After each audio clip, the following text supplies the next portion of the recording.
मित्रों, जैसा कि हम सभी जानते हैं कि इस दुनिया में कोई भी ऐसा इंसान नहीं है जो कभी भी अपने जीवन काल में एक छोटी सी गलती ना किया हो। मगर क्या आपको पता है, हमारे जीवन में कुछ ऐसी भी गलतियां या पापों की सजा हमें नहीं भुगतनी पड़ती है। हमारे जीवन काल में कुछ ऐसे पल आते हैं जिस समय में हम यदि कोई गलती है पाप करते हैं जाने अनजाने में, तो हमें उसकी सजा नहीं मिलती है।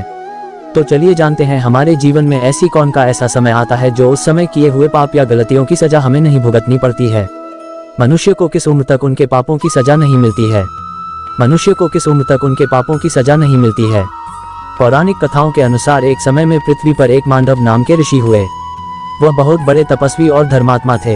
एक दिन उनके आश्रम की ओर कुछ लोग भागते हुए उनकी ओर आ रहे थे और वे लोग ऋषि से शरण मांगने लगे। वे लोग एक चोर थे जो किसी राज्य में चोरी करके भाग रहे थे और उनके पीछे राज्य के सैनिक उसका पीछा कर रहे थे। तो वैसे भी चोर महर्षि मांडव के आश्रम में छुपने के लिए उससे विनती करने लग गए।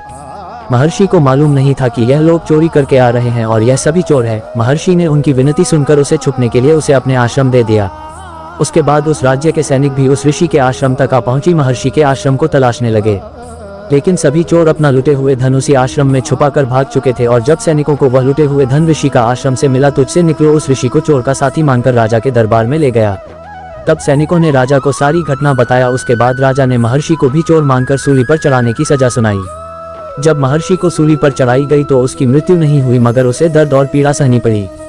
यह सब दृश्य देखकर उस राज्य के राजा को एहसास हो गया यह कोई चोर या आम ऋषि नहीं है। तब उनसे राजा क्षमा मांगने लगा कि हे ऋषि श्रेष्ठ, हमें माफ कर दो, हमसे बहुत बड़ी गलती हो गई। कब हमें पापों की सजा हमें नहीं भुगतनी पड़ती है।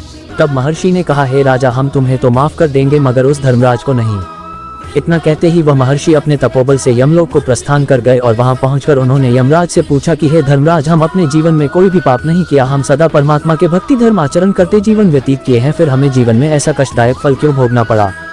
तब धर्मराज ने ऋषि मांडव को कहा कि हे महर्षि, आप अपने बचपन में कीट पतंगों को पकड़कर उनके पंखों में सुई चुभा दिया करते थे, यह उसी पाप का परिणाम था। यह सुनकर मांडव ऋषि ने धर्मराज से कहा कि धर्मशास्त्रों के अनुसार जन्म से लेकर 12 वर्ष की आयु तक बालक जो भी कर्म करता है वह पाप नहीं माना जाता है, क्योंकि जन्म से लेकर इस आयु तक वह अज्ञान होता है। अतः आपसे बहुत बड़ी गलती हुई, इसका परिणाम आपको भी भुगतना होगा। तब महर्षि मांडव ने धर्मराज को श्राप दे देते हैं कि तुम भी पृथ्वी लोक पर जाकर मानव रूप में जाने अनजाने में गलतियां करोगे और जब तुम विद्वान होगे तुम्हारी नीति कोई नहीं मानेगा। इसी श्राप के कारण धर्मराज द्वापर युग में विदुर के रूप में जन्म लिया था।